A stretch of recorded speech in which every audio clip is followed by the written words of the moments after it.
As the world watches the Israel-Hamas war closely, we must not ignore the other war. Because today, Ukraine has endured the heaviest Russian shelling of 2023. Russian bombardment hit over 100 Ukrainian settlements just in a span of 24 hours, leaving entire towns and villages devastated. This comes at a time when the Western world, led by the United States, has been occupied with the conflict in West Asia. Europe also seems to be getting war-weary. And most importantly, the situation on the ground is not looking good for Ukraine. Ukraine's commander-in-chief has signaled a new phase in the war with Russia, which will potentially allow Moscow to rebuild its military strength. The shift comes amid reports that North Korea has supplied Russia with 2 months' worth of artillery shells. Ukraine also reported a Russian attack on an oil refinery in Kremenchuk, a central industrial city. There were no casualties, but it took almost 100 firefighters several hours to put out the fire. Meanwhile, in northeastern Kharkiv, the overnight shelling killed one person and another was killed in the southern Kherson region. As winter approaches, Ukraine is increasingly concerned that Russia will intensify its attacks.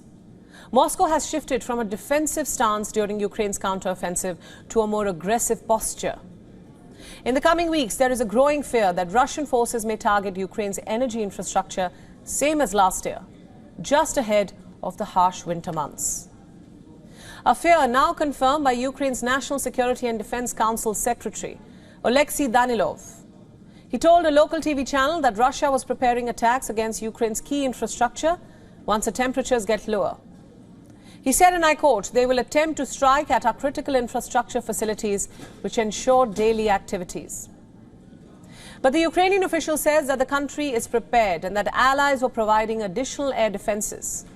According to one of Ukraine's closest allies, the United Kingdom, Russia was stockpiling missiles to meet their goal this winter. Ukraine's eastern front lines are seeing fierce fighting, with Russian troops making advances on Thursday. Ukrainian forces said that they repelled a new Russian assault near the town of Vuhledar. It is situated in eastern Donetsk. It is a Ukrainian-held bastion located at a strategic intersection between the eastern and southern front lines. It has seen some of the bloodiest fighting of the 20-month-old war. According to the Ukrainian military, Russia was trying to regroup after losses near another flashpoint city, Avdiivka. They fear more Russian attacks here. Russian troops are trying to encircle Avdiivka. They renewed the push to capture the embattled town in mid-October by overwhelming Ukrainian positions with constant barrage of artillery and waves of troops and fighting vehicles. Ukraine's top general has openly acknowledged Russia's strategic advantage. In a conversation with the British newspaper, General Valery Zaluzny admitted that the conflict has evolved into a World War I-style stalemate. He emphasized Moscow's superior numbers. He underscored the urgent need for the Ukrainian army to acquire new military capability and tech innovation to break out of the war phase. And General Zaluzny's statement appears accurate at this point. If the current situation on ground persists, Ukrainian troops, fatigued after months of counteroffensives, may find no rest. A prolonged attritional warfare carries big risks. The Ukrainian general has emphasized it will only benefit Russia.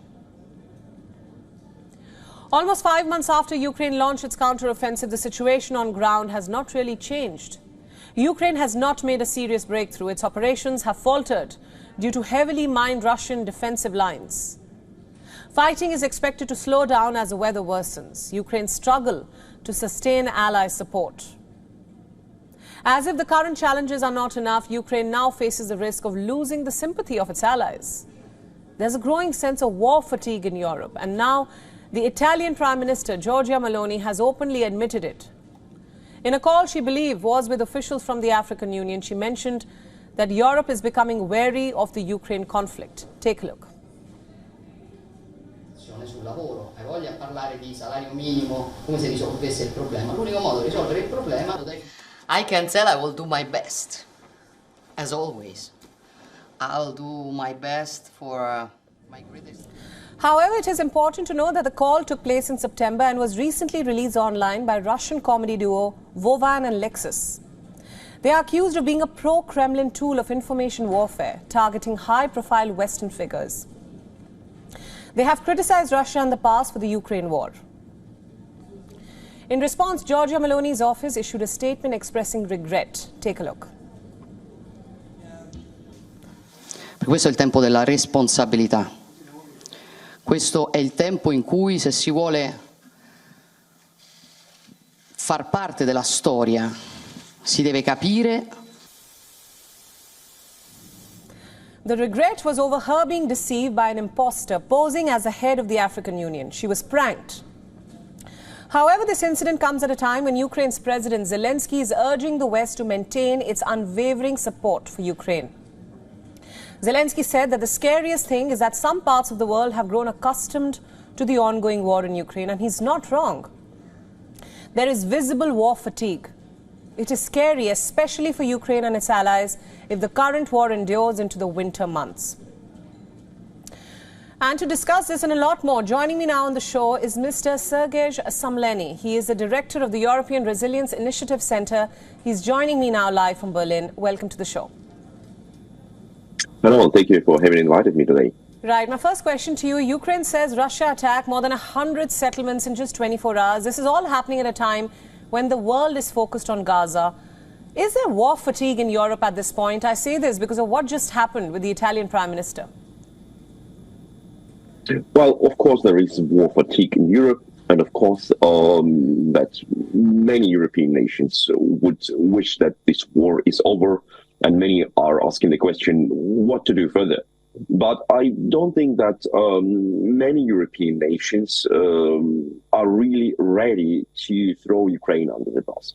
Of course, some of the European nations are, like Hungary, one of the nations which are, since the early this full-scale invasion, on the side of Russia, or since recently Slovakia, where absolutely pro-Russian prime minister has been elected recently.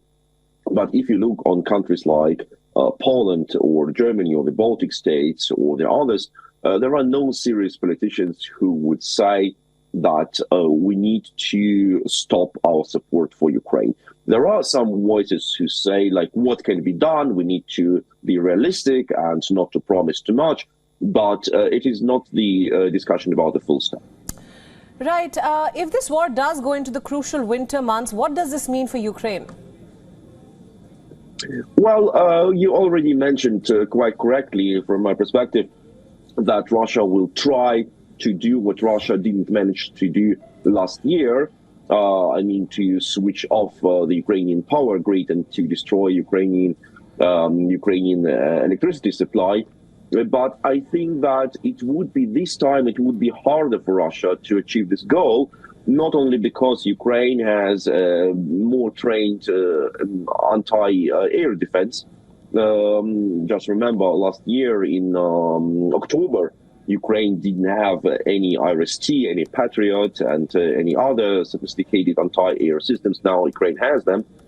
And Ukraine now also developed its own systems of drones and can retaliate. So if Russia would try to hit Ukrainian energy grid, then Ukraine would do the same, at least at the border regions in Russia. I don't say that Putin cares about if his citizens in Bryansk or Kursk or other regions are freezing. He's not, of course. But at least it would cause some certain logistic problems, maybe some public outrage in Russia. And anyway, Ukraine will have a feeling they control the situation. Right, Mrs. Sameni, thank you so much for all your analysis, and thanks for joining us on Gravitas tonight. Thank you so much. WION World is now available in your country. Download the app now and get all the news updates on the move.